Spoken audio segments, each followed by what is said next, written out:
Derrière ces grilles, sécurité maximum. Nous sommes au laboratoire P4. Seule une trentaine de chercheurs au monde peuvent y pénétrer sous des scaphandres. Ils manipulent les virus les plus destructeurs de la planète, ceux qui ne connaissent encore ni vaccin ni traitement. Branka Horvat est l'un d'eux. Cette scientifique traque sans relâche le Nipah, un virus découvert en Malaisie en 1998, transmis à l'homme par des chauves-souris tropicales.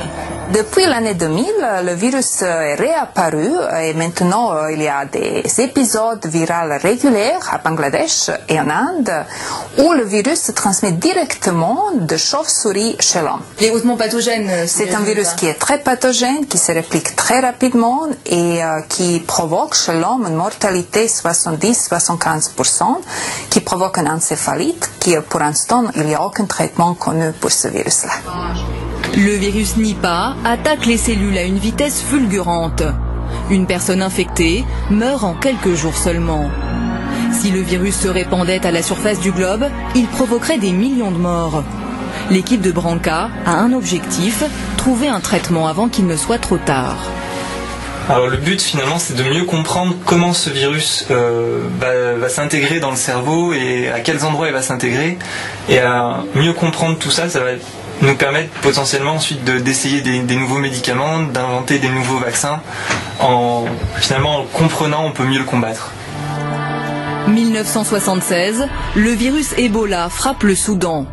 Bien avant Nipah, ce virus émergent franchit la barrière d'espèces, passant de l'animal à l'homme. C'est un carnage. Ebola se propage dans toute l'Afrique centrale, Zaïre, Congo, Ouganda. Dans 70% des cas, il provoque des fièvres hémorragiques mortelles. Un virus transmis lui aussi par les chauves-souris. L'épidémie a été contenue, mais jusqu'à quand? Ebola réapparaît régulièrement et il n'est pas exclu qu'il puisse un jour atteindre l'Europe. En Espagne, on a trouvé des chauves-souris qui ne sont pas les mêmes que celles qui transportent Ebola en Afrique, des chauves-souris qui sont infectées par des virus proches du virus Ebola, qui ne sont pas directement, exactement similaires au virus Ebola, mais dont on pourrait penser qu'un jour, éventuellement, ce virus puisse venir chez l'homme où il pourrait être pathogène. Il existe des virus potentiellement dangereux partout sur la planète. 3 vecteurs principaux, les insectes, les rongeurs et les chauves-souris. Les scientifiques ont même en tête un scénario catastrophe.